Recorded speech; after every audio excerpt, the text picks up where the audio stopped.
You are not this separate body mind. You are this super consciousness, supreme consciousness, cosmic intelligence.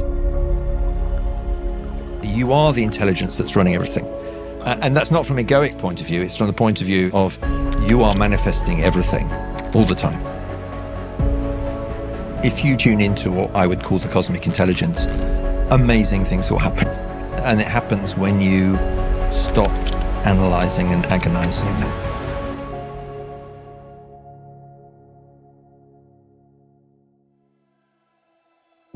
My guest today is John Purkiss, whose spiritual name is Sri Nithya Banahastananda. You need to destroy your ego to do extraordinary things and to become enlightened. His early career followed a recognized path of success and high performance. If you look at my early life, it looks successful and shiny on the outside, but it's rooted in pain. And you can see that in just about every life. He worked in banking, strategy consulting, and then executive search. Suddenly, when I was 35, my intuition switched back on. I let go and asked to be guided, and 6 months later, I was working board level in the FTSE 100, and that was like my first job in recruitment. He has followed a spiritual path which provides deep insights into what drives decision-making and causes leaders to fail or succeed. My guru, Swamiji, first time I met him, he said to us, "I'm not here to convince you that I am God. I'm here to convince you that you are God." Welcome, John. Thank you for having me. Nice to be here. Did I get your spiritual name? Yeah, it's pretty close. Yes, thank Excellent. you. Without rehearsal. Very good. Well, I do my best. Now, I have read the background to that name just before we move on, because that will have certainly created some interest for those listening.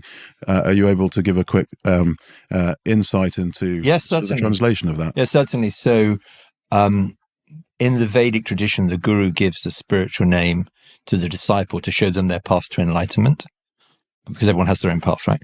And that name means eternally blissful form of Shiva, who holds arrows to destroy the ego of oneself and others. So when I was a bit apprehensive, but when I got the name, I thought, well, that fits me perfectly, because my ego needs destroying, and there are plenty of other people who need their egos destroying. So let's get going.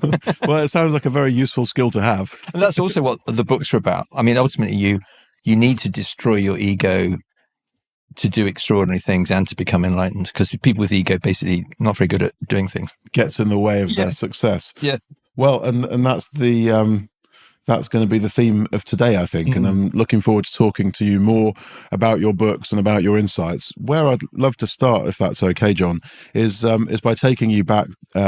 You had sort of a remarkable early career, really.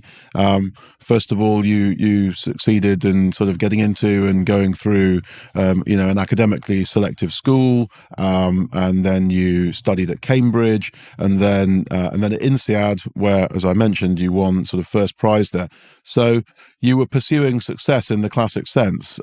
Perhaps you could talk to me about what sparked your drive for all of that to begin with. Okay, well, the context is, so my guru, whose name is Sri Nityananda Paramashiva, and we call him Swamiji, what he says is that even your success is based on, he calls it incompletion, but even your success is based on pain.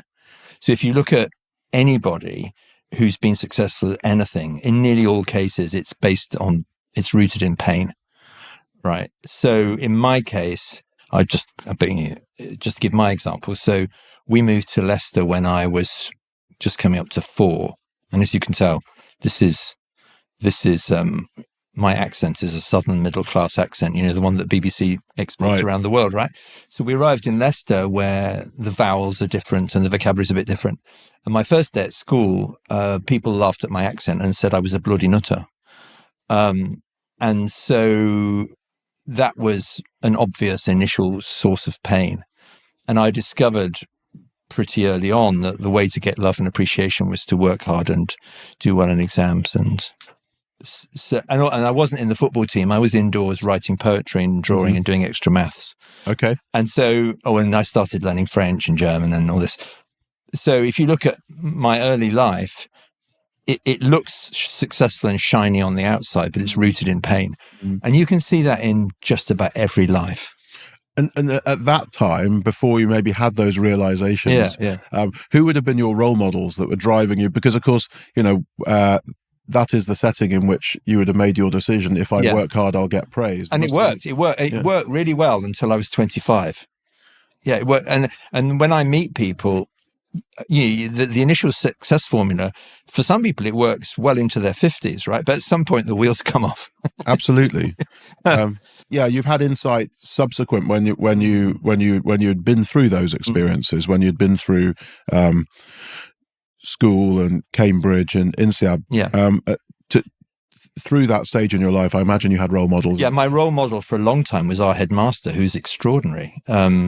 So he, as we say in Hinduism, he left the body a few years ago, but he was unbelievable. He did a PhD in chemistry at Oxford, right? And he was a headmaster, and he refused to be promoted. They were trying to promote him into administration, but he just carried on being a headmaster. And this was a selective grammar school, a free grammar school. He could teach a lot of the subjects. Really? Yeah, and he encouraged us to learn Russian, so I did Russian for 2 years in the sixth form. He spoke pretty good Russian. And then when we had athletics, so he must have been in his 40s, he used to run the 800 meters with everybody else. Goodness me. So for a long time, he was my hero, which is amazing. And at that time, you were getting a certain view, I suppose, let's use him as your example, of what good leadership was, I suppose. Yeah, he was a great leader. I remember there was some parents' evening. For some reason, I was there, and he was putting out the chairs and cleaning the floor, but before the Parent Teachers Association meeting. And at some point, someone said, "How are you?" And he said, "What did he say?" He said, "Underworked and overpaid," or something. So he had great humility, with a sense of humor. Yeah. But yeah, I mean, it's extraordinary. And that background drove you on, and you achieved an awful lot in the kind of conventional sense there. But as you've alluded to already, at some point during your 20s, I suppose shortly after that education process, life became more difficult for you. Well, I had this uneasy feeling. So our school, it was a grammar school in Leicester. And at one point, at the peak, about, I think, 18 people went to Oxbridge in 1 year, which was very high for the state sector. But I noticed that there were also suicides amongst the Oxbridge crowd sometime after graduation. I just heard about it. Is that right? Yeah. And so I was aware of this. On the one hand, I was, steaming along. It was, the formula was be intelligent and work hard. But there was this thing happening in the background. And then, when I was 26, I won first prize, and within 3 months, I was diagnosed with clinical depression because I was suicidal. So then it dawned on me, okay, well, presumably this is what happened to the other guys. Goodness me, poor you. And at any point on that journey, do you perceive, it sounds like some sort of conflict between that academic success and the drive, and some sort of inner feeling that was happening? I think what happened was, I see it, and this is, in a way, the theme of the new book is, in the new book, I've made the distinction between individual intelligence and what I call cosmic intelligence.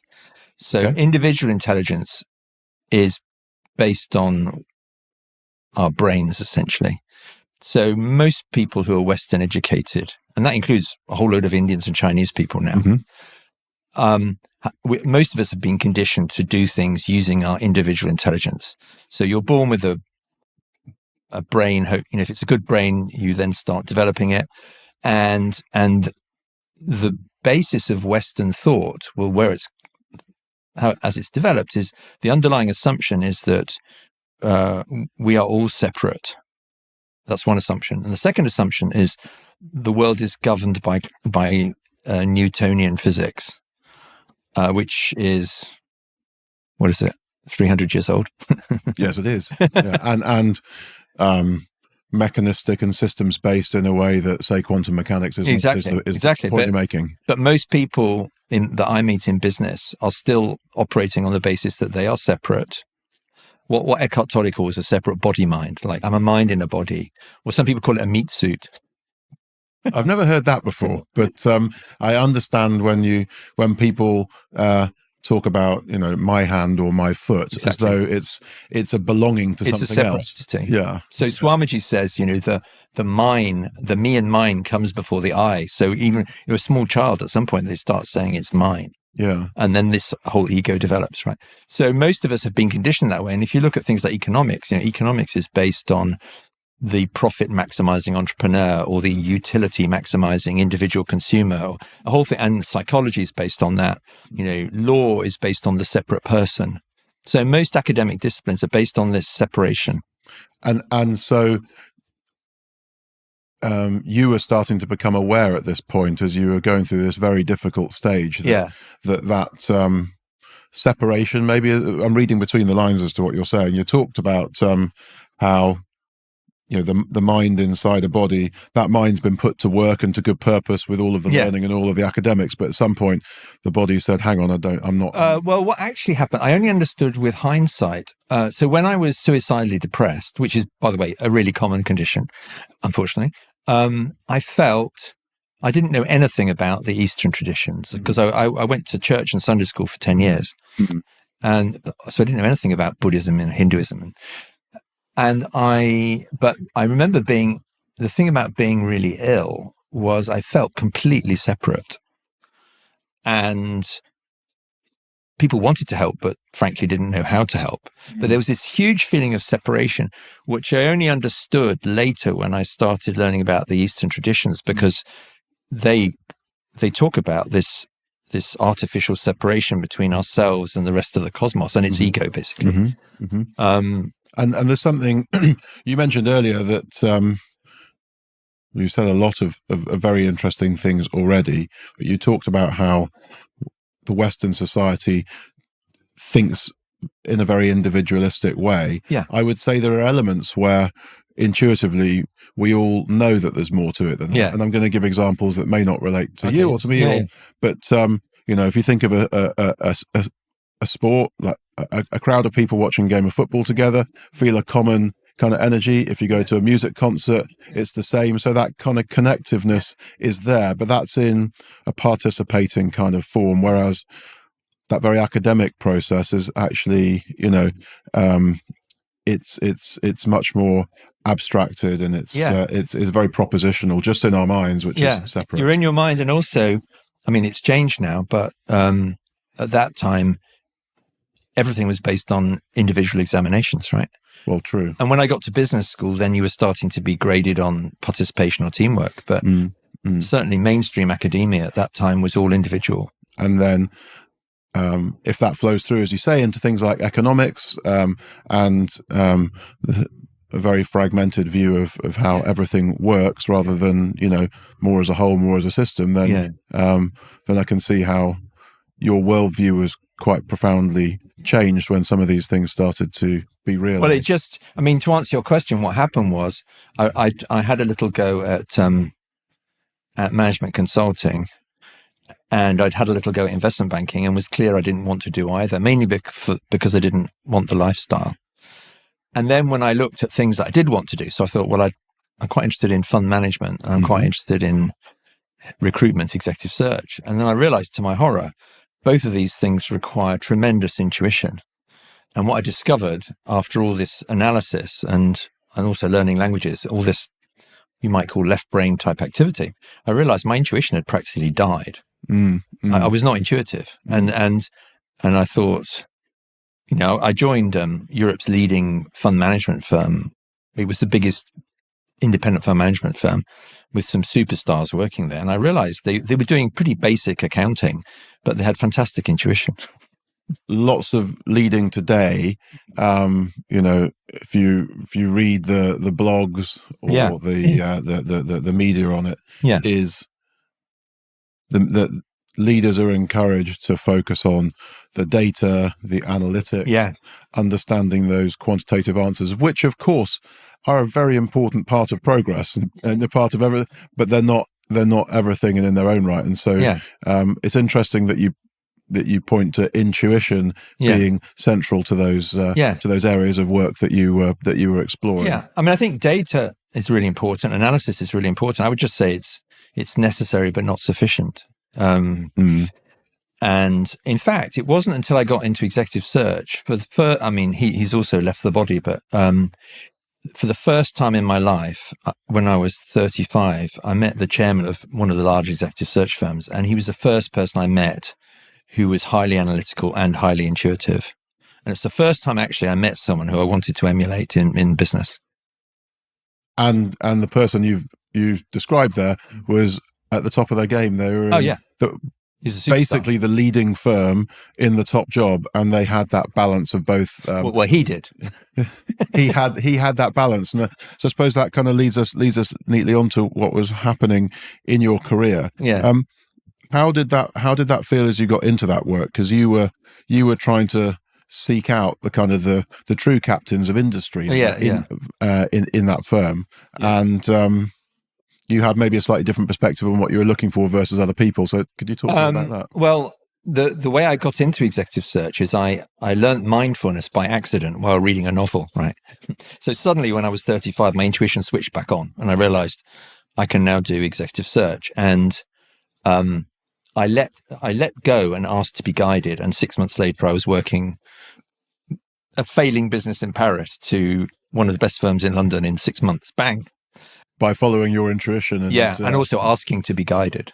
Yeah. So the other side of the new book is cosmic intelligence. The way I would describe cosmic intelligence is running everything, right? And most people don't tune into it. If you do tune into it, so in Sanskrit, it's called Paramashiva, like supreme consciousness.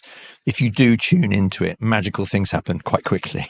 So in my case, I went from, down and out in Paris to best search firm in London, and working with him was extraordinary. And so he would sometimes ask me a question about a candidate, and I would formulate some answer.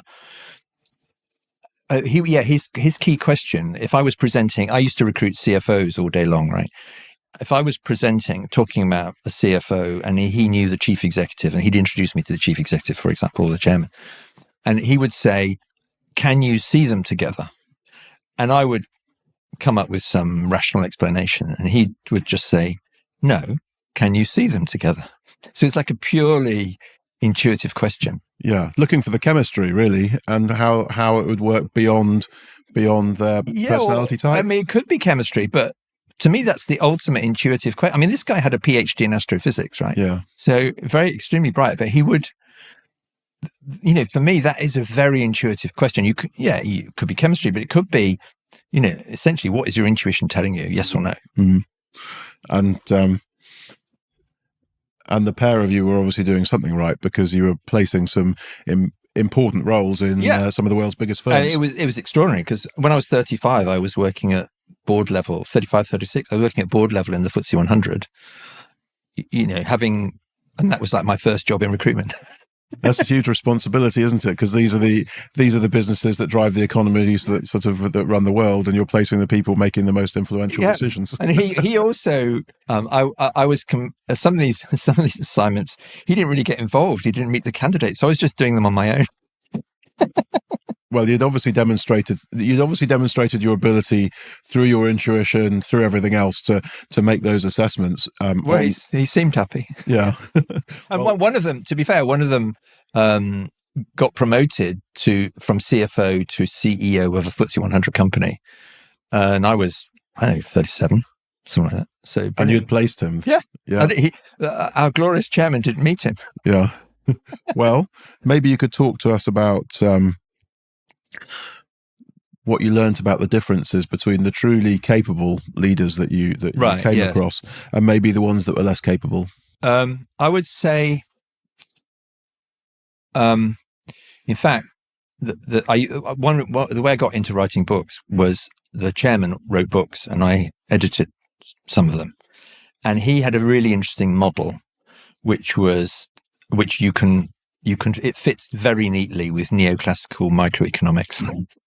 So we use the same diagrams, but basically, you need to explain what that is. So neoclassical microeconomics is the basis of most finance up to behavioral economics and behavioral finance. So basically, let's take this example. Let's take three axes. So one axis is leadership, another one is management, and a third one is entrepreneurship. And he wrote a book about this, and I think it's a very good model. And so if you take those three axes, some people are very good at management. So you would expect someone with an MBA or someone who has been maybe been a management consultant or been, is somewhere working in middle management. There are some very people are very competent at management. Yes. And they would be, that would include project managers and HR managers, and they're very good at managing a process and doing all that kind of thing. So task and process oriented, and they're very good at that. And so that's one dimension, right? Another dimension would be entrepreneurship, which should be, intuition, risk taking, spotting gaps in the market. Yeah. All of that. And obviously there are some people extraordinarily strong at that and terrible at management. Yes.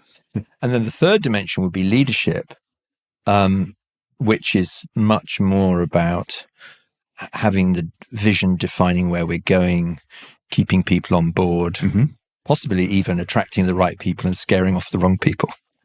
Right. But and you can apply this model to business, but obviously you can also apply it to politics or non-profit. I see those as three different dimensions, and very few.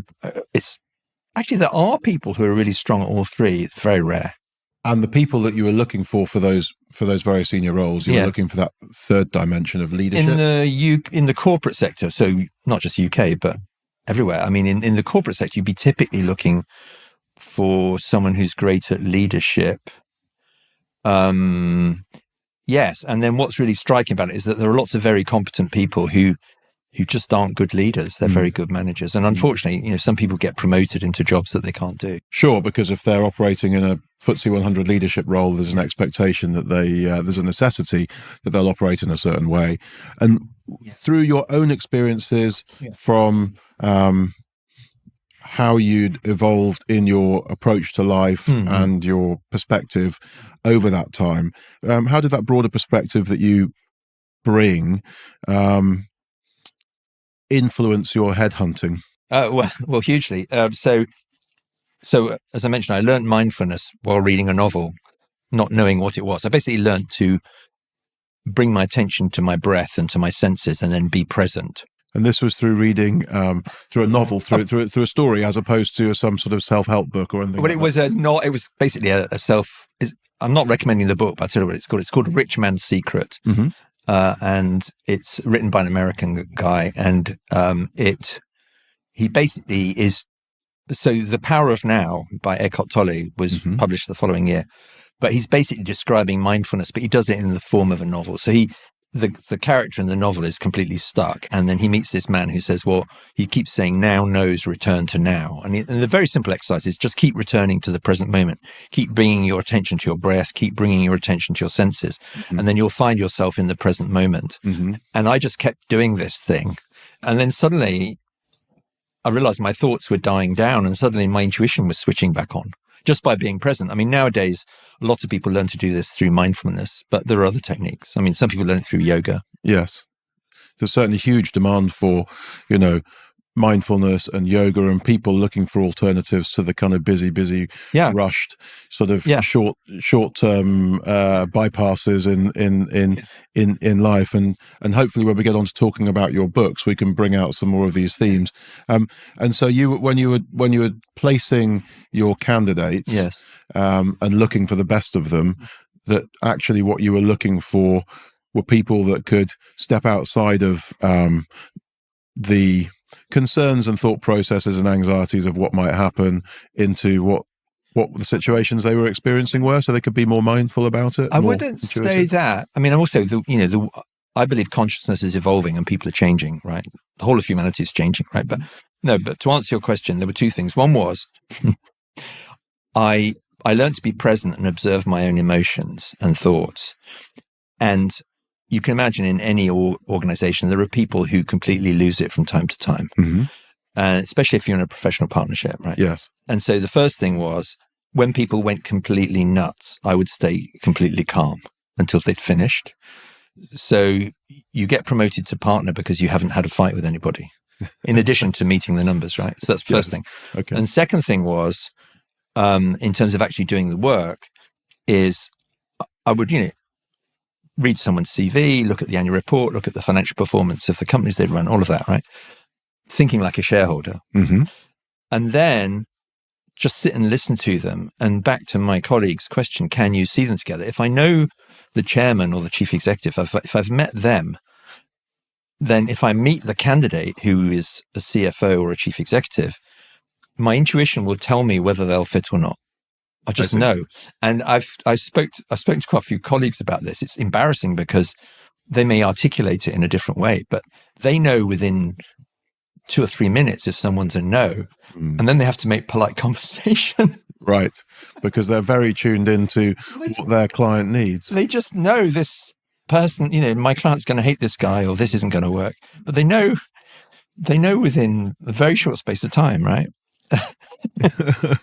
and these skills, these sort of superpowers have served you really well, because you then went on to start your own headhunting firm. Well, history is written by the victors. There are various ways of writing history, right? Absolutely. In reality, what happened was I made the numbers. I actually resisted becoming a partner because I couldn't see the point. But they said, no, you have to become a partner.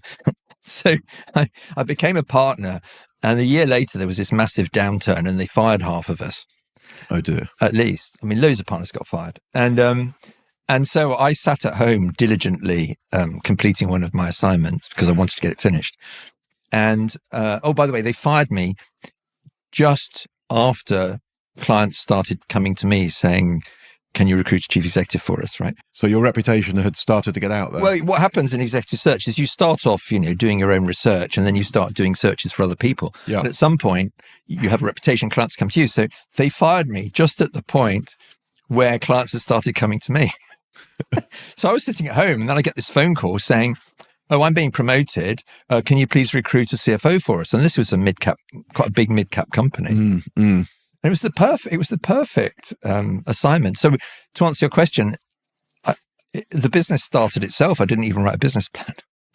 So if I take another perspective on this, from trying to interpret something you said earlier, where you kind of sat back and allowed the opportunities to present themselves, is this another example? Well, the way I would see it now, with hindsight, is if you tune into what I would call the cosmic intelligence, amazing things will happen. And it's not, and it happens when you stop analyzing and agonizing. Yeah. I had an old sports coach who once said something like, if you can't do it easily, then don't do it at all.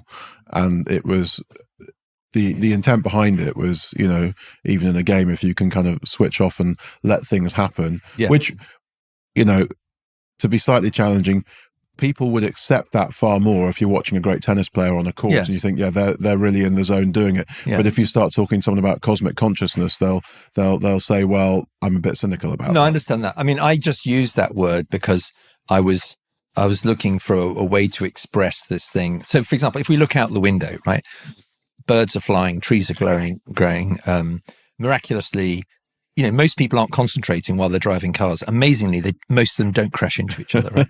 Our bodies heal. Yeah. So the way I see it is something's doing all of this. Yes. But it evidentially is. Yeah. But it's not something that's easy to calculate, and it's very cultural, as you say, Western culture. And I'm no expert on this field, but you can go back to sort of Descartes and Cartesian thinking and Cartesian thinking and philosophy, which is, I think therefore I am, and everything has its rational structure, and then the things you just said don't fit into that. So that's possibly why we have a blind spot. Well, I mean, I'm no expert on it, but as I understand it, what happened in around the 17th century was that there was this split between science and religion happened. I did my MBA in France, and I've lived in France for 4 or 5 years. So they call it l'esprit cartésien, the Descartes view of the world is. Yes. Yeah, it kind of split in the 17th century. And then we had religion is separate from science, right? And then what happened a bit later on is all kinds of things happened, including the Holocaust. And then lots of people became atheists. Yes. And also communism. So the Holocaust, communism, et cetera, et cetera. So then we're really stuffed because we think we're separate. There's no God. and we have to figure out everything for ourselves. And we don't believe in anything. Yes. It's sort of, you get into Nietzsche and nihilism at that point. Yeah, no wonder so many people are depressed. Yeah, yeah. And when you put it like that, you can start to see how in a modern society where there's, however you might want to dream up what meaning is, there's lots of things that are that don't hold a lot of meaning beyond the kind of instant moment of the gratification of something on social media or going to the shops and buying something. Yeah. And then people get a bit lost. Yeah, well, I've experienced it. Yeah, I mean, when I was 23, I was living with my girlfriend. We had a flat in South Kensington. I had a job in a bank. My mum said, "You're being paid more than your headmaster," who I really admired, and just thought, "Is this it?" What? Because you've been told this story from the beginning, which is, if you go to school and get your exams and do these things, then you'll progress.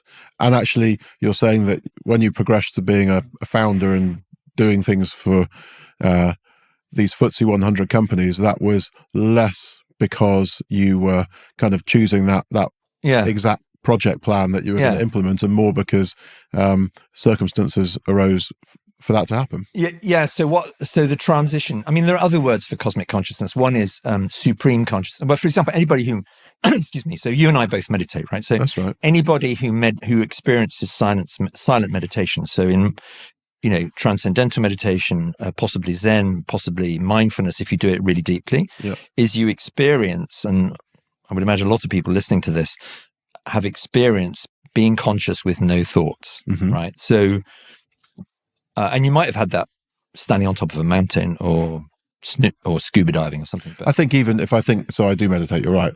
And the sorts of experience you describe, I can relate to. I could also relate to that before I was doing meditation, as you say, a beautiful sunset or, a walk in the woods or something like that, where everything just calms down. Yeah. So there is this consciousness. And what happens it's happened in the West is a lot of people have learned mindfulness or transcendental meditation, whatever, and they experience this, what we call pure consciousness. But the key thing for me is they assume it's passive, right? And it's not passive. It's the source of everything, right? So this consciousness is running everything. And then we intervene with our little brains and think that we're in charge. And then maybe, I don't want to put words in your mouth, but coming back to the earlier part of the story where you were talking about a gradual, I suppose, split between the hard work that you were doing in your academic sense and how you felt about that and how that left you feeling, was because you were not, you're not leaving yourself open to a more holistic choice around the things that you did. Yeah, I would say there are two things. One is, and I think it's still happening, is I could see that in business, there were very intelligent people working in what I thought was a highly unintelligent way, like working very long hours in a very mechanistic way. And even when I was in my early 20s, I could see, well, certainly when I got into executive search, I could see a lot of these guys who are dying around 60 in a country where the life expectancy is 80. Yes. And lots of divorce, lots of cancer, lots of heart attacks, and all kinds of medical problems. So, from my 20s onwards, I could see, look, something's not working here. Very clever people working in a not very clever way. There must be a better way than this, right? And then that's when I really started looking for it. And then I found it, right?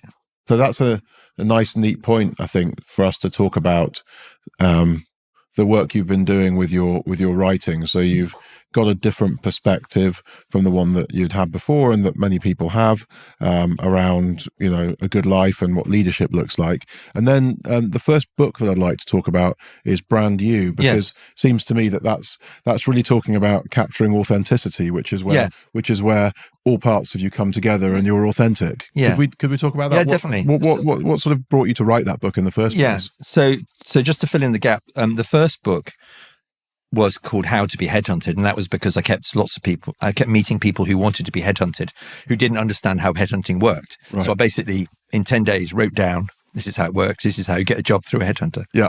But then I realized most people are not headhunted. Most people get a job through networking or they meet somebody or they start their own business or whatever. So a relatively small number of people are headhunted. And so I met David Royston Lee, who's a business psychologist, and we wrote this book together. And he really opened my eyes to some very useful things, one of which was the archetypes, which were developed by, they're much older than Jung, but Jung really developed them. And he was talking about authenticity and purpose and values and talents and all this. And we did, of course, develop a 3-dimensional model. Yes. That's how people want to consume this. Well, with my economics and MBA background, I said to him, well, David, all this talking and listening is great, but people want a 3-dimensional model. So we developed one.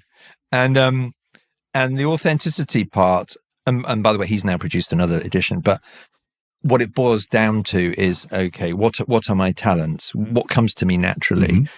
What are my values? What do I think is important? And then what's my purpose? What's my mission? And the really good thing about the archetypes, and these days there are 12 used in personal branding, how those archetypes will express what you're doing. And in business, they are super useful. Is it going to be helpful for our listeners maybe to give maybe just 1 or 2 examples of those archetypes if they're not familiar with definitely them? So there are 12 archetypes. Let's take in the corporate world, let's take Nike. So Nike is just do it. It evokes the hero. So when you look at their advertising, they're talking about heroic achievements by athletes. Yes, it's clearly the hero archetype. Yeah, right. If you talk about, so that's a corporate example. If you talk about, and then if innocent smoothies evoke the innocent archetype, it's about purity, right? Yes. So, but then if you apply that to executives, right, whether they know it or not, executives and non-executives evoke archetypes. And the way I say it is, we have like one primary archetype, but then we evoke some but not others. And you, I suppose, had personal insight into what your archetype might be through your experiences through your 20s. There are many people that would get, let's say, far further in their career without really knowing where what they value or what their archetype might be. Yeah, most people don't understand archetypes, but it's a very useful vocabulary. Yeah. And what I started doing was writing on our database. I started writing down people's archetypes because it was such a useful shorthand. Really? So you started to you'd meet a candidate and then make put a hero next to them or something like that. And then, I didn't talk to clients in that way because they'd think, you'd be smoking something. But if you take an example, let's take, actually, there was a book written before. So we wrote the book to apply this to the corporate world, but just to make it easy for listeners to understand, there was a previous book called The Hero and the Outlaw, which was written by 2 ladies in advertising. And they used examples from Hollywood and from the corporate world. So if you take Hollywood, Jack Nicholson always evokes the outlaw. Right? Yes. Right. So, and if you take, I would say, what's his name? Mr. O'Leary, who runs Ryanair. He evokes the outlaw, right? That's right. But so what you're going to get, right? Yes. And actually, we once ran a presentation in New York, David and I, and in Britain, apparently, we talk about someone is Marmite. He's a Marmite kind of personality. Yes. In Australia, it's Vegemite. But Donald Trump, right? A lot of people hate him, but tens of millions of people love him. Yes, and they know what he stands for. They know exactly what he stands for. Hate him. Yeah. Yeah. And if you, back to the topic of leadership, a lot of people on LinkedIn, you can't tell what they stand for. Whereas I would say the top leaders, it's very clear what they stand for. You've used a couple of social media references there. How important do you think that personal branding is in a very noisy, busy sort of society and working world? I think it's super important because I use LinkedIn, by the way. My biggest following is on LinkedIn. I love LinkedIn, but I think most people play it really safe, and you don't know what they stand for. They just I just call it LinkedIn man or LinkedIn woman. You look at the profile and it says all kind of worthy things, but you have no idea what they stand for or where they're going, or and it's just generic. In your kind of executive search situation, that's not really going to help, is it? It doesn't help me spot a great leader, no. And so one of the things I learned, actually I learned it from the chairman of that I was working with, is I thought at the time, why is he so successful when lots of people hate him? And then I realized that's kind of why he's successful, because if you just carry on playing it safe, no one will hate you and no one will love you, right? Right. If you put your head above the parapet and stand for something, some people will love you and some people will hate you. And you will build a following, right? At least people will know where they stand. They know where they stand. And it's a bit like, Seal It Bang, right? I remember it. Yeah. Seal It Bang, the cleaning product, you know what it's for. Yeah, absolutely. Bang and the dirt is gone. That's it.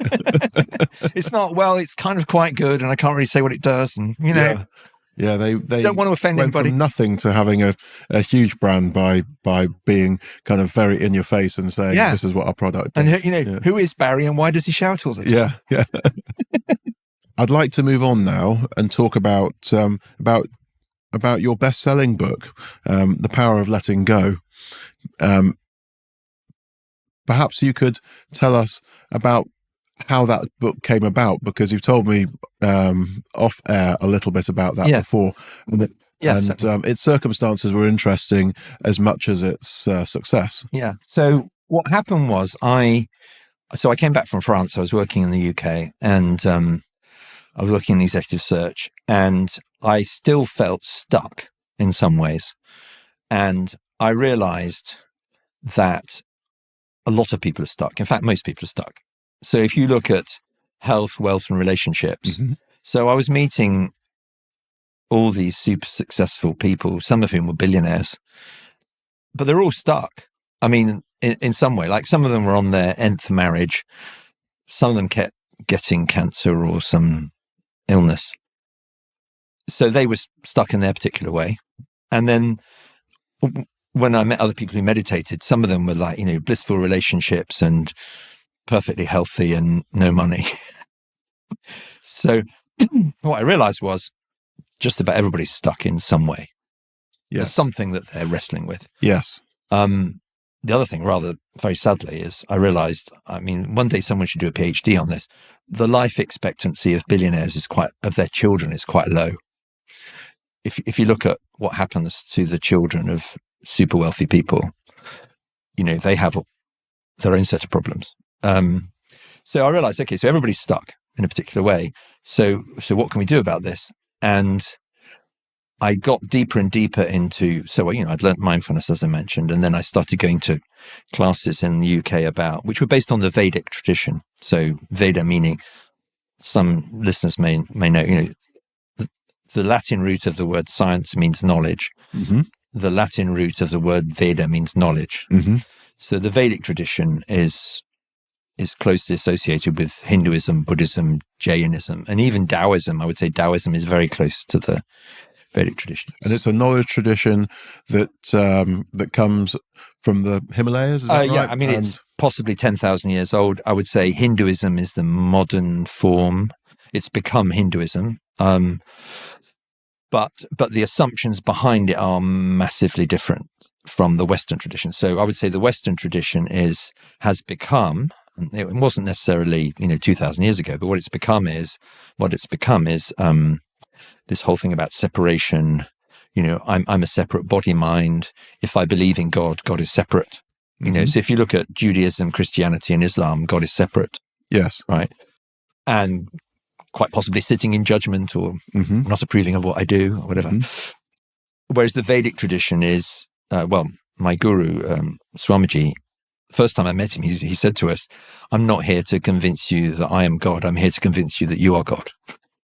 So a completely different take on it, and both challenging and very alluring at the same time. Yeah, and he's constantly saying, you are God in 1,000 different ways. He's telling you you're God. And that's not from an egoic point of view. It's from the point of view of you are manifesting everything all the time. And we're back to your term about the cosmos, Yeah. and everything being connected intelligently through that. Yeah. And you'd obviously gained these insights, and then decided when you came back from France that you wanted to take that and put that into something. Well, what happened was, so I came back from France. All I knew was how to do mindfulness, and I didn't even know it was called that. And then I started attending these classes and learning more and more. And then I learned transcendental meditation and started to experience pure consciousness twice a day, and I realized this is amazing. Well, one thing happened was, animals would start walking up to me in the street. Like, there was clearly some shift. There was more of a connection happening. Well, something was happening. Yeah. Animals didn't walk up to me before. Now they were walking up to me, and things like I just call them downloads. It happened this morning. I'm sitting here silently meditating, and suddenly an idea just appears out of nowhere. And so that happened. That was a big jump, as I suddenly realized this pure consciousness is super creative. And I read about it. I mean, if you read, Steve Jobs did Zen meditation and had all these amazing ideas. And as I understand it, he attributed it to meditation. He could just see further than anybody else. That's right. And then I went further down that track, and then I felt stuck again. And then I was introduced to my guru, and this was 11 years ago. And I realized he actually had the solution to all this being stuck business. And so I read half of his book, and then I went to India and sat in his ashram for 3 weeks, and then I realized, oh no, this is what I was looking for. And maybe for our listeners, you can tell us a little more about letting go, and explain the sort of, maybe you then structured that in your book. So tell us more about that. So the main thing, this is a long time ago now, but the what I realized was, in the West, we have this belief that we need to acquire all this knowledge and skills and all of that, right? So from the age of about 5 onwards, let's say we're really intuitive until we're about 5. And from 5 onwards, we start acquiring knowledge and skills and then at some point, many of us realize that that's not enough, right? And somewhere or other, there was some guru in India, I just read it. He said that the spiritual journey is not about acquiring, it's about letting go. It's about letting go of all kinds of stuff. And I realized, as I went on this journey, and by the way, I explored Buddhism, Kabbalah, Sufism, all these traditions. And you were thorough about it. Yeah, well, I was seeking, right? And I realized that, okay, there's a lot of knowledge in there, but there's also a process of letting go, and the common denominator in all of these things. The common denominator in this spiritual journey is letting go. Letting go seems quite counterintuitive, particularly if we're talking about leadership. Yes, where you want visibility and control over the things you're doing. You're saying let go, which for some people their response may be, actually, well, this isn't what I've been taught, and it's not how I'm used to applying things. But leadership is a fantastic example. So let's take an example of someone who is successfully managing 10 people, and then they get promoted and promoted and promoted, and now they're managing 1,000 people. Yes. So let's say when you've got 10 people, you can micromanage, you can check up on everybody, you can do all of these things, and also you can manage using what Swamiji calls fear and greed. Right? Fear and greed. He talks about fear and greed. So, greed is do you think that's a common approach? Widespread.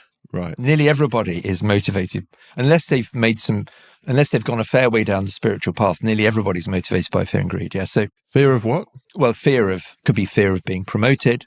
Sorry, fear of being fired. Fear of losing their reputation, fear of not having enough money, fear of their spouse leaving them if they work too hard, fear of having a heart attack, fear of not fulfilling their potential, fear of taking the wrong turn, fear of moving job just when the economy collapses. And I can see certainly on some of those fears, the fear of not achieving your potential, having made the considerable investment, of getting the exam results, doing the studies, going through the junior roles to get to the bigger ones. Yeah, or fear, and then later on, fear of running out of money in retirement, fear of... Okay. So there's loads of fear. And then you've got greed, right? Greed is, I want to get promoted. I want to be famous. I want to be prime minister. I want to be the boss. I want to have lots of money, so I'm going to feel safe. So are you saying people shouldn't have aspiration? No, I'm not saying they shouldn't have aspiration. What I'm saying is it's coming from fear and greed in most cases, right? Okay, so it's about having aspiration and wanting to progress and make a success but doing it from a different place. Well, there is a different way of doing it. So I'm just caricaturing what most of us are. Absolutely, and I'm exploring so that I can kind of get the whole round of view on it. So most of us are in fear and greed, and you can I've met a few billionaires or whatever. They also have fear and greed, right? Because imagine you've now got $10 billion in the bank. Your next thing is your family getting kidnapped, right? Right. So there's a different set of it's endless, right? Yeah. So that's fear and greed, right? So the alternative is, and back to our person who's worked their way up from managing 10 people to managing 1,000. Yeah. Is if you try to lead 1,000 people in the same way that you led 10 people, it's not going to work, right? Because your life is going to get worse and worse and worse, right? Because you've got more and more people who you're basically trying to manipulate. Yeah. So the micromanagement and the telling people how to do their job, or telling people how to do their job, or even let's say, or some people are leading 100,000 people, right? Yeah, of course. So you've got someone you don't know doing something crazy in the Australian subsidiary. Yes. That's going to affect the share price. Yeah. There's just so many things, right? So what I'm saying is, if you're trying to function using your individual intelligence and regarding yourself as separate, life is going to get worse and worse and worse. Well, certainly you're going to get to a point where there's an explosion of combinations of things that you would need to be on top of. Yeah. And being on top of that much is not possible. Well, I've written about it in the new book. You imagine if you persist with the individual intelligence approach, treating yourself as a body mind and saying, I'm running this company, right? Think of all, you've got to create multiple scenarios in multiple jurisdictions. Yes. Weigh up the probability, then work out what you're going to do about it. It's just, you need a supercomputer to handle it. My experience of working with this example was with some very experienced, sophisticated people from the private equity world. Yeah. Clearly they were interested in the numbers, but the primary interest actually was, how do we get this asset, these assets, these companies to function, in a high performing way? And they went straight to culture and values. Yeah. And so maybe culture and values is a accepted norm or a modern way of thinking through how do you create something that's more than the individual. Yeah. I would say that's definitely a step in the right direction. So for example, some of the most successful companies, there are some companies that are purely focused on shareholder value and lose sight of the customer, right? Obviously, some of the most successful companies are, even very big ones, are highly focused on the customer experience. And I really like that approach. If you're very, very focused on the customer experience and your staff are as well, that really helps. Yes. It's a reality check, isn't it? Yeah. Why are we doing it? What problem... when I meet people from a startup, it's like, what problem do you solve? How do you solve it? Who are you solving it for? But you can apply that to a very big company as well, because if you carry on doing a fantastic job for your customers, then other things do tend to fall into place. Yeah, and we're back to talking about, the brand again. We were talking about individual brands and we talked about a few people, but we talked about the companies that have got the right authentic brand for the things they want to do for the consumer. Yeah. Nike was your example. That's one example. And they know what they want to be for their customer. Yeah, or Apple. I think none of these companies are perfect, but Apple are extremely good at the customer experience, whether it's using the product or standing in one of their stores. And they're probably another example of a company that's so big that, back to your your worked example of a person who gets promoted to the point where you've got lots and lots of people, and the combination of things that you could be managing is impossible. Yeah. So you're talking about, in leadership, accepting that and surrendering to that situation. Oh, wait, it's beyond that. So what I'm saying is, when these private equity people are talking about cultural values, I do think that's a step in the right direction, right? But you can go a lot further. Right. Right. And this may sound, well, probably will sound weird to people listening, but that's why we're here. Where I'll just tell where I've got to, right, personally, and it's been a process. And before you explain that, the counter to maybe it's a bit weird is, this is an international best-selling book we're talking about. So some people are interested. Some people are interested. But also, some of this is, so the new book, which is coming out in January, is called The Power of Moving On. So it's moving on from individual intelligence to cosmic intelligence. Right. And the bit that I'm just writing the last 500 words, is very topical, which is, well, where does artificial intelligence fit into all this? And the way I see it is that artificial intelligence will make us move, right? Because you've got a whole load. So when I graduated, half of the economics students in Cambridge went into accounting. So accounting can be very sophisticated. You can be a tax advisor, you can be in corporate finance, etc. But basically, there are a lot of things in accounting which are being automated by artificial intelligence, right? Yes. And if you look at the law or insurance or private equity, actually, there are so many what I would call routine intellectual tasks which are being automated. Yes. Right. So what I'm saying is if you wind back a few decades, you could have a good life by being intellectually competent. That's not going to be enough anymore, right? Because AI is going to take it away. Yeah. Well, and the jobs that people are going to do in 10 years' time are going to need to look very different, aren't they? Yeah. And so some people are afraid of that, which I understand. Yeah. But the reason I mention it is, as I see it, the whole of humanity is going through a transition. It's a bit like the Industrial Revolution. So we had, people used to go down to the river to wash their clothes. Right? Yes. Or they used to, plow and make bread right. And then the Industrial Revolution came along and a lot of those tasks got mechanized. Yes. But we're going through the same thing. We have people doing intellectually routine tasks. Those are getting mechanized. So humanity has to move on, right? I wonder what Descartes would say about this. I think, therefore I am. I mean, you've got the thinking part, not the intuition you talked about earlier, but a lot of the thinking part, which is, how do I structure this data to get to the answer from the research I need, can be done by a computer in, a nanosecond. Exactly. So let's not rely on Descartes. So where we're going, as I say, where we're going is AI will push humanity towards cosmic intelligence, because the individual intelligence won't be rewarded in the same way. We wouldn't be doing this podcast if I didn't have an affinity with the sort of term you're using, like cosmic intelligence.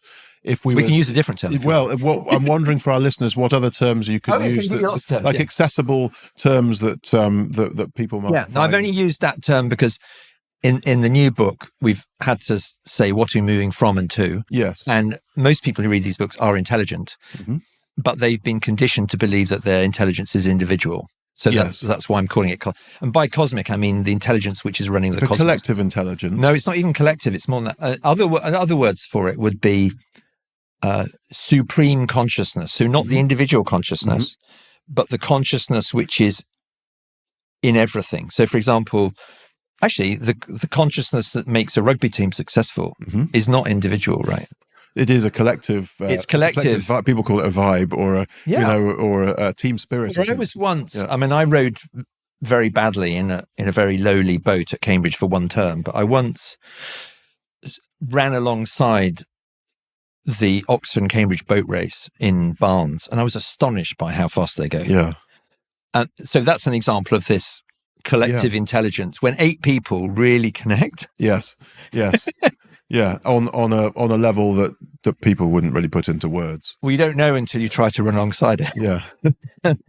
And so but then it goes even beyond that, right? Yeah. So you could call it collective intelligence, but it's more than that, because it's not just everybody's connected. It's I would say it's the intelligence or the consciousness, which is in everything, and how things can flow if they're sort of. Well, in the West, we use words like flow to try to articulate it, and I suppose it's best if you experience it. I mean, for example, if we don't do stupid things, our bodies heal, and they run pretty well for several decades, right? Yeah. If you know the way that plants grow, the way that the climate maintains itself, if we don't do silly things to the climate, there is an underlying intelligence. I mean, I know there've been academic attempts to say it's all random. Well, look, I think it is generally accepted now that even if you're taking a systems view, which is a fragmented, separate view, that all of these systems add up to super systems, the kind of Gaia theory and stuff. Yeah, the Gaia theory. Yeah. So yes, I think that's helpful to explore topically what cosmic intelligence means a little more, but hopefully we've covered that now for our listeners. So with all of those kind of interconnected, the power of the interconnected systems that are running, kind of bringing more to this than one individual can, the cosmic intelligence. There's actually, this is the big shift, right? Yeah. There's a big shift beyond that. So one is, stage one, you might say, is I'm on my own. If it is to be, it's up to me, that kind of thing, right? Very individualist. The next stage might be, okay, I've figured out how to work as a team collectively, but I'm still treating other people as separate. Yeah. And probably trying to manipulate them in some way. Maybe some reward, whatever. Yeah. The big jump is realizing that you are not this separate body mind. You are this, what you could call it, super consciousness, supreme consciousness, cosmic intelligence. In Sanskrit, it's called Paramashiva. And this is where, Swamiji is saying you are God, is basically you are the intelligence that's running everything. And for most people, this is an enormous leap, but a lot of the top performers in history have already experienced it. So if you think about, I don't know if you've read much about, like big scientific breakthroughs, a lot of them just come out of nowhere. They don't come. The eureka moment. Yeah, exactly. Yeah. So where does that come? And, if you meditate, you and I, we've experienced it. But a lot of the massive breakthroughs, they happen when people are not thinking. And certainly composers, artists, they tap into this intelligence, which is not, to take an absurd example, creative process, but it's maybe not uniquely their creative process. It's not their... It's the creative process. With all I spoke to somebody recently who is building an online movement that develops creativity, and they were talking about co-creating with the universe. Yeah, exactly. You could call it co-creating. Yeah, definitely. For example, Malcolm Gladwell written all these books, and he wrote this book about, is it 10,000 hours? You need 10,000 hours. Yeah. I went and did the sums. It doesn't work for Mozart. Right. He wasn't old enough. Yeah. and these prodigy sports players, the footballers that make the national team when they're 16 years old, Well, yeah, I don't, maybe they did, but certainly Mozart didn't have enough time to clock up 10,000 hours. Yeah. So the co-creating is, I think, very close to it, because you're saying, you still think you're separate, but you're co-creating with the cosmos. As I understand it, the destination is you are the cosmic intelligence, and hence, you are God. And then you start manifesting extraordinary things. And in a corporate sense, what happens is you start to lead very large numbers of people with very little stress, because it's not you constantly trying to figure everything out. You don't need to. Putting some trust into what is beyond you as an individual. Well, beyond your body mind. Yeah. In a practical way, one of the things I talk with my team about is lots of the opportunities that we're looking for will present themselves if we're present and there to notice them, rather than caught up elsewhere and missed. Well, here's a practical example, right? So a lot of people are terrified of letting go, right? Because they're trying to control everything out of fear. And we're afraid if we let go, everything will fall apart. If you let go in the correct way, everything falls into place. The right things start to happen, and you can see Things what's show up. needed. Things show up, but even in the practical way that people will understand, if you're less stressed and anxious about the things that might happen, then the things that then you've got more space for realization of good creative ideas, like you talked about when you're meditating. You know, that unexpected email in your inbox, which you wouldn't have had time to look at otherwise, you notice it and realize the relevance in a way that maybe you wouldn't otherwise. Here's an example, which I'm probably going to put in the book, but I love the example. You know, compare the market, Yes. The insurance, right? The meerkat one. Yeah. Do you know how it happened? No idea. I read it, and it's a great story. So for those who are not familiar, so Compare the Market is an online business where you can compare different insurance providers and buy your insurance policy. So it's comparing the market.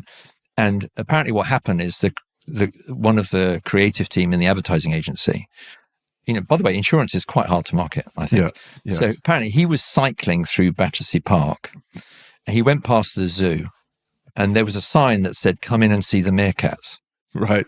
So he, as you say, he was open to what was around him. And apparently what happened is he started experimenting with the word meerkat in different accents. And then he came up with Compare the Meerkat. Really? Right. And this took Compare the Market from not doing very well to a market leader. Yeah. And loads of spin-offs and just extraordinary. Yeah. But you imagine if that cyclist, if he'd been with his headphones on thinking about his mortgage. And it's the eureka moment again. It's allowing that kind of creativity and to flow in. And you were talking about that in regard to your book that you're writing at the moment. And maybe you can tell us, are you okay to tell us any more about your book? Yes, certainly, yeah. Well, so the title is The Power of Moving On. And the question is, what are we moving from and to, rather obviously. So what we're moving from is relying on individual intelligence, right? Which is with all the hard work and stress involved. And what we're moving to is tapping into the intelligence which is running everything all the time anyway, right? Sounds exciting. And a lot of people are very interested in manifesting, right? How do I make things happen? How do I create what I want in my life? If you spend 10 minutes on YouTube, you'll get a video telling you to learn how to manifest what you want. Yeah, it's all come back. There was a big boom around 2008. It's all come back. And so most people everyone's manifesting all the time. They're manifesting all kinds of things they don't want. And they're failing to manifest some things they do want. And then when they try and do it through intelligence and hard work, it becomes very stressful. And so where the book takes us to, which is where the way I live now, is some people are scared of this word, is I surrender. What I do is I ask, we use the word Paramashiva, but you can use cosmic. I basically ask that intelligence to manifest through me. And it's extraordinary what happens. And I give examples in the book. Actually, travel is a great way to experience it. I'm sure you've had this experience. You're trying to get from A to B, but you also need to do C, D, and E. Right. And it's all terribly complicated, and it involves different time zones, and you can't solve it with your brain. It's not possible, right? Yeah. And I've experienced this many times, is I just say, right, Paramashiva, please manifest through me. And I surrender. I just let go. And it all falls into place. So the things that need to happen begin to happen with less stress. There's only stress if I start trying to analyze it. Yeah. But basically, I still do things. I still, book tickets. I still look on websites. You still need to manage. I do, but I'm following my intuition. Yes. My intuition tells me what to do. Yes. Right. Now call Fred. Now do this. Now do that. Right. So basically, I'm following the intuition, and it's basically it's spooky the way things fall into place. But what I'm saying is, the point of the podcast is, you can run an organization that way because your intuition will tell you constantly what to do. And certainly, good leaders, particularly when they've got quite a lot of experience, will say, this was gut instinct, or I'm doing something because it feels like the right thing to do. Or they'll sort of know which of their dashboards to navigate to that day and dip into it without asking the question, why did I have that realization? I need to go and look at that today. There's one caveat. You have to be careful. There's a thing called false intuition, which comes from pain. So you do have to get rid of the pain from the past, because otherwise your intuition will start telling you to do things which are unhelpful. Right. And that's what the power of letting go is mainly about, that is getting rid of the pain. And releasing those kind of unwanted experiences that you don't want to repeat again. Yeah, because if you look in politics right now, there are people invading countries based on pain, which is from their childhood. Mm-hmm. So if you get rid of that pain, you won't carry out any very painful invasions. Yeah, we do get to the point of talking very much about geopolitics from the point of view of what nations and alliances are thinking, but it does come back to what certain individuals are driving at, and it makes perfect sense that those certain individuals will be bringing their own experiences to bear. But also those people were elected by people who've got their own pain. And what Swamiji says is every country's got its own pain patterns. Yes. So, a country of tens of millions of people will produce a leader who reflects their pain patterns. And then they'll go off and attack somebody else. So we need to get rid of that pain. And that brings us back to